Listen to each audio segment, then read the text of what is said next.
Et si les apôtres avaient dit oui?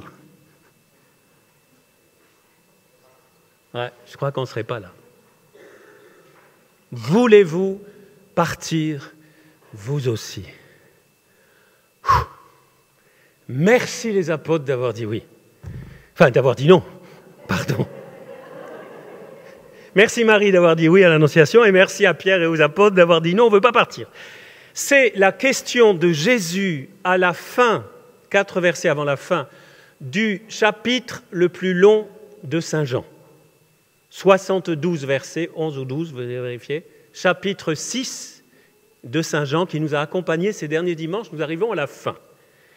Discours après la tempête, etc., la multiplication des pains, mais surtout discours sur le pain de vie, où nous lisons, donc à la fin, à partir de ce moment, beaucoup de ses disciples s'en retournèrent et cessèrent de l'accompagner. Alors Jésus dit aux 12, entre parenthèses, c'est pour ça qu'on en conclut, sous-entendu, il semble qu'il ne reste plus que les 12. C'est pas marqué, hein? Mais à partir du moment où on dit beaucoup s'en vont et il dit aux 12, on peut supposer qu'il reste pratiquement plus que les 12. Voulez-vous partir vous aussi? Et je me suis posé une question toute bête. Bon, il n'y a pas de question bête, mais pourquoi la plupart des gens qui écoutaient Jésus sont partis? Pourquoi sont-ils partis alors qu'ils avaient vu des miracles, et encore tout récemment, multiplication des pains et des poissons, alors que la plupart ou beaucoup ont vu des miracles et certains même ont été guéris par Jésus. Ils sont quand même partis. Ça, c'est une bonne question, non? Vous ne trouvez pas que c'est une bonne question? C'est pas trop idiot comme question, non? Ça va? Pourquoi la plupart des gens sont partis même s'ils ont été guéris? La réponse, nous l'avons dans le... Vous savez que les réponses, nous l'avons dans la parole elle-même. J'aime beaucoup, j'essaie, c'est pas facile pour des prédicateurs, mais de rester le plus possible collé à la parole pour pas transmettre nos idées, mais transmettre ce que la parole nous dit. Or, la parole nous le dit. Beaucoup de ses disciples qui avaient entendu déclarèrent « Cette parole est rude, qui peut l'entendre ?» Et c'est après qu'ils partent. Ils partent parce qu'ils disent « Cette parole est rude à tel point que même s'ils ont été guéris ou ils ont vu des miracles, est plus fort le fait que la parole est rude que le fait d'avoir été guéri. » Quand même, c'est fort cette histoire-là. Et alors du coup, je suis allé voir le grec. Skléros estin outos o logos. J'ai tous compris, c'est évident. Il y en a qui sont sur ChatGPT, là, ils vont traduire. Skléros. D'ailleurs, en grec, la phrase commence par, c'est pas cette parole est rude, c'est rude et cette parole. C'est comme feu, je suis venu jeter sur la terre. C'est pas rien, hein, on fait un peu de l'analyse de texte, mais quand il y a le mot en premier, comme en français, hein, c'est pareil, ça veut dire que c'est ce mot important. Or, cet adjectif, c'est skléros, qui a donné sclérose, sclérosé, sclérotique, vieux, non, pardon. Voilà, on se sclérose. Voilà. Donc, c'est vrai que littéralement, ça veut dire dur. Alors, littéralement, c'est employé bien sûr pour le corps, mais c'est aussi employé au figuré pour dire dur, impitoyable, inflexible. Inflexible. C'est-à-dire une parole, ils ont compris une chose, et ils ont très bien compris, les gens, que cette parole, on ne pouvait pas la changer. C'était comme ça. C'est ça ou rien.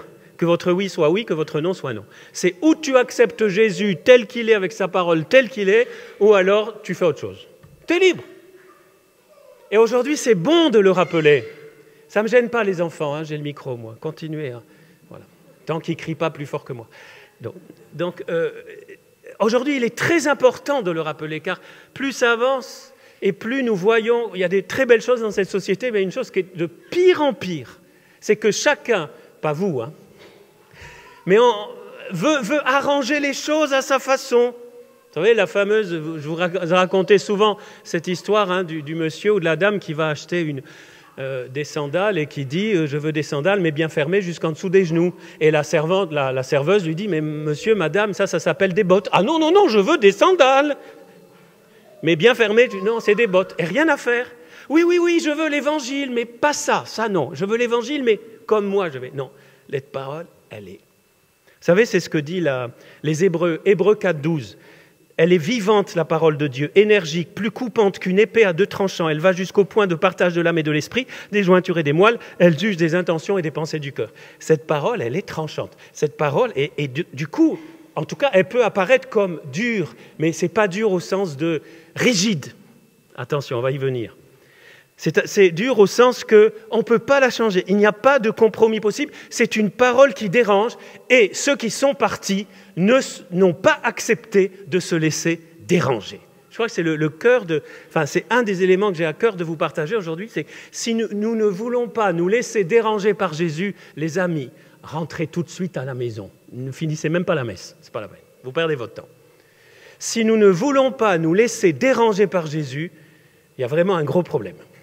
C'est-à-dire qu'en gros, c'est Jésus, je n'ai pas besoin de toi, donc je fais ma vie. Si on est là un dimanche matin, c'est qu'on veut se laisser déranger. Amen ou pas amen? Vous êtes déjà en danger là. Mais bon, voilà. L'enseignement de Jésus, quand il nous dérange, c'est bon signe. Car Jésus veut changer notre vie. Revenons toujours au résumé de sa prédication au début de l'évangile de Marc. On a ça dans d'autres évangiles aussi. Convertissez-vous et croyez à la bonne. Ce n'est pas que pour le carême. C'est-à-dire changer de vie, rectifier votre trajectoire. Le Seigneur, il veut transformer nos vies pendant toute notre vie pour nous donner la vraie vie.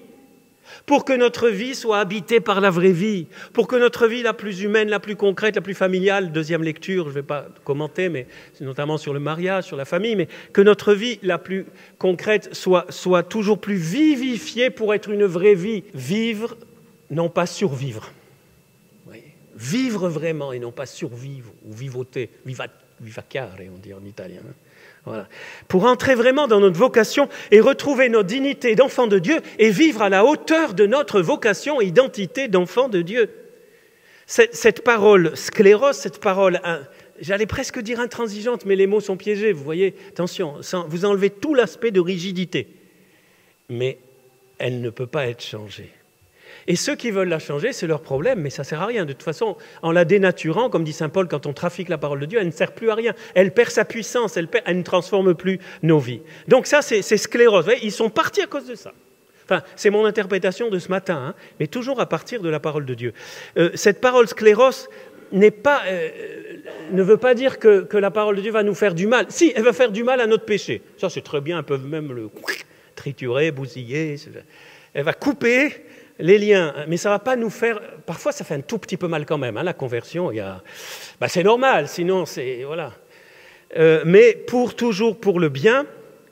Et la preuve que ce n'est pas une parole rigide, c'est que Jésus a dit « Je suis doux et humble de cœur, et il est miséricorde. Que tout le monde il est beau, tout le monde il est gentil, fais ce que tu veux et tu iras au paradis. » Non, ça, ce n'est pas la miséricorde. En fait, la miséricorde, c'est une patience de Dieu qui... La miséricorde, c'est pas « Non, mon vieux, t'es trop faible, ne te convertis pas ». La miséricorde, c'est « Si, toi aussi, quelle que soit ta vie, tu es appelé à la conversion, mais je m'adapte à toi. Il y a le temps, il y a la patience du bon Dieu, il y a la progressivité, etc., etc., etc. » Voilà, ça, c'est la conversion. Donc, je résume. Pourquoi voulez-vous partir? Ils sont partis parce que la parole est dure. Donc, nous sommes devant un choix. On arrive à nous aujourd'hui, tous autant que nous sommes, devant un choix. Partir ou pas partir? Vous voulez partir? Remarque, la messe aurait été plus courte, mais bon, voilà. Et Jésus, il me pose cette même question. Il me la pose tous les matins. Moi, je préfère l'entendre me dire « Veux-tu rester ?» Parce que je ne veux pas partir. Vous voulez rester? Oui. Ah, ça va, vous me suivez en plus, c'est incroyable. En fait, quand il dit « Veux-tu me suivre ?» Enfin, « Veux-tu rester ?» Ça veut dire « Qui choisis-tu » ? Qui choisis-tu, pardon. C'est une question de choix. Qui choisis-tu? Et là, nous avons la première lecture. Je prêche rarement sur toutes les lectures, mais là, vraiment, la première lecture, elle est fantastique. Je vous encourage à aller la voir parce que ça serait trop long ici. 10 minutes, ouais. Ça serait un peu trop long. Mais allez voir ce dernier chapitre du livre de Josué. Dernier chapitre du livre de Josué, 24. C'est un très très beau chapitre. Un très beau chapitre où on voit Josué qui réunit toutes les... Je vous résume. Hein, les tribus d'Israël à Sichem, il appelle les anciens. Je vous rappelle, Josué, c'est le successeur de Moïse, hein, qui a fait rentrer dans la terre promise le peuple d'Israël. Josué dit alors à tout le peuple, ainsi parle le Seigneur, vos ancêtres habitaient au-delà de l'Euphrate, et il raconte toute l'histoire de la sortie d'Égypte et tout, c'est très beau. Vous irez voir tout ça, les Égyptiens, tout ça, la mer Rouge, je vous ai donné une terre qui vous a rien coûté, vous vous êtes installés, tout ça, et maintenant, craignez le Seigneur, servez-le. Donc il les exhorte à le servir. En fait, c'est ce que l'Évangile nous dit, c'est ce que les prêtres vous prêchent, c'est ce que l'Église nous dit. Allez, servez, mais il ne s'arrête pas là. Et il dit,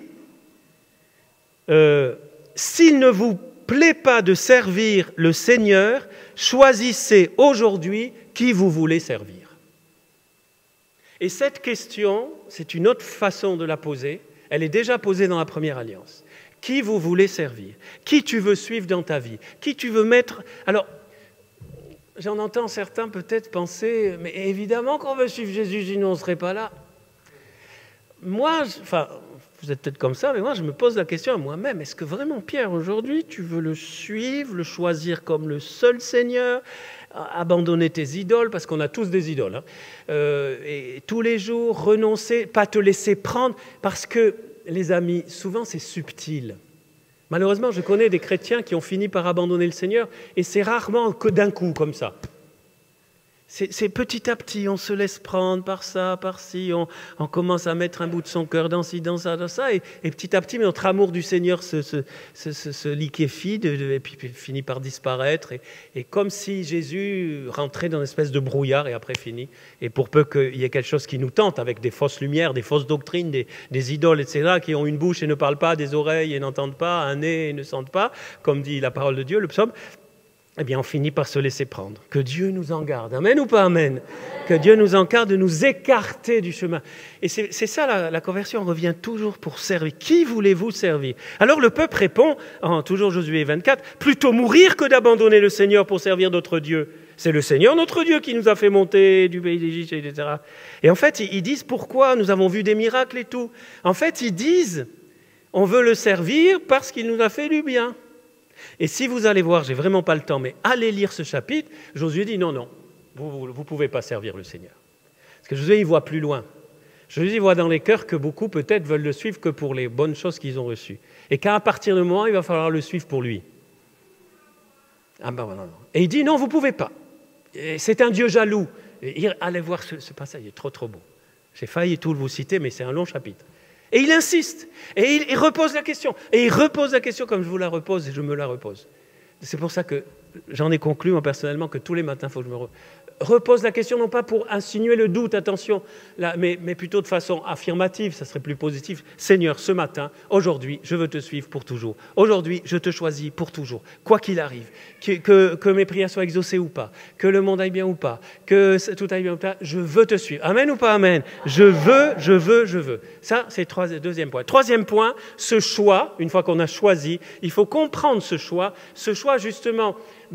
Quand je dis on ne le suit pas pour les miracles, je suis le premier, vous me connaissez, à dire l'importance des miracles et des signes. Mais au-delà, ils sont des signes de la vie éternelle. C'est pour ça que ce choix, il est un choix pour la vie éternelle. Et là, merci Saint-Pierre, mon saint patron, parce que le Seigneur, encore une fois, l'a inspiré. Quand il dit « Seigneur, à qui irions-nous » il ne faut pas s'arrêter là. « Seigneur, à qui irions-nous » Tu as les paroles de la vie éternelle. Le Saint-Esprit a mis ces paroles pour nous aujourd'hui dans la bouche de Pierre. Et puis il continue, attention, il faut finir la phrase. Quant à nous, nous croyons et nous savons que tu es le Saint de Dieu. Donc c'est parce que tu es le Saint de Dieu que tu peux nous donner la vie éternelle. Et c'est pour ça qu'on veut te suivre. Bien sûr, on croit au miracle, c'est super sympa que tu nous guérisses tout ça, mais on sait que tout ça, c'est pour plus. Et donc on te suit parce que toi et toi seul, tu es le chemin, la vérité et la vie. C'est pas Pierre qui l'a dit, mais enfin, c'est un autre apôtre. Tu es le chemin... Non, c'est lui, pardon, c'est là que je suis fatigué, vous voyez. Je me corrige moi-même. Je suis le chemin, la vérité et la vie. Jésus qui dit à Thomas, si je ne me trompe pas, je suis le chemin, la vérité et la vie. Donc, Pierre a compris grâce au Saint-Esprit, qu'en dehors de Jésus, on est foutu, quoi. Ça rime d'ailleurs, en dehors de Jésus, t'es foutu. Voilà. Pierre a compris l'enjeu. L'enjeu de le suivre, l'enjeu de répondre, nous, on ne veut pas te quitter. Nous croyons vraiment que tu es. Et j'arrive à la fin. Pierre, grâce à cette réponse, nous dit une chose essentielle. C'est que pour choisir Jésus, quoi qu'il arrive, et particulièrement quand c'est très difficile, et que Jésus se fait un peu, un birichino, on dit en italien, Jésus un birichino, un peu coquin dans le sens, parfois il fait semblant, vous savez, comme dans le Cantique des Cantiques, l'époux qui fait semblant de se cacher pour que la fiancée le cherche. C'est le jeu des amoureux, quoi. Parfois, c'est un peu quand même, on a envie de dire à Jésus, Donc, il y a des moments où, peut-être, vous qui êtes là dans cette église ou qui m'écoutez en différé sur Internet, peut-être que vous êtes dans un moment comme ça, où vous avez donné votre vie à Jésus, et puis en ce moment, Jésus, on a l'impression qu'il est parti en vacances, je ne sais pas où. Amen. Amen. Super, les enfants disent Amen aussi. Voilà. Donc, c'est important que ce choix, vous voyez, il est motivé, c'est pour la vie éternelle. Il faut qu'il soit motivé, on a besoin d'une motivation. Et la motivation, c'est la vie éternelle. Non pas qu'on la gagne, mais c'est la motivation. Ce choix, il doit être motivé pour être décidé et quotidien et permanent. Et là, on arrive à un point délicat qu'il faudrait prêcher que là-dessus, mais c'est la question de la volonté. Parce que qui dit choisir dit vouloir. Qui dit vouloir dit décider. Et là, la deuxième lecture sur le mariage,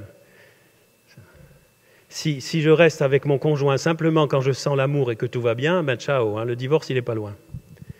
Je décide. Comme disait la petite Thérèse, à un moment où elle ne sentait plus Dieu, j'aime parce que je veux aimer. Je suis Jésus parce que je veux suivre Jésus. Et là, les parents particulièrement, mais nous tous, aidons nos enfants à fortifier leur volonté. Il y a un affaiblissement de la volonté qui est catastrophique. Parce qu'aujourd'hui, on clique, alors on ne cherche plus. Maintenant, on ne pose même plus la question. Avant, on allait dans les bibliothèques, on cherchait, j'ai rien contre Internet, mais tout ça affaiblit, ramollit notre cerveau et ramollit notre volonté. Et la volonté dans l'amour, tous les amoureux, vous le savez, il est fondamental. Et la volonté dans la décision de suivre Jésus et d'être son disciple jusqu'au martyre s'il faut, elle est fondamentale. Et cette volonté, ce n'est pas qu'une histoire humaine. Moi, je n'ai pas de volonté. Tu parles, pour manger une tarte au citron, moi, j'ai de la volonté. Pour ceux qui ne savent pas, mais ça va les tartes au citron.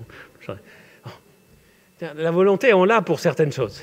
Donc, il faut, la rediriger bien, et deux, la muscler. S'entraîner, ça c'est déjà tout petit. Et si on n'a pas été élevé comme ça, ben, il n'est jamais trop tard. Pour muscler sa volonté, pour décider, voilà.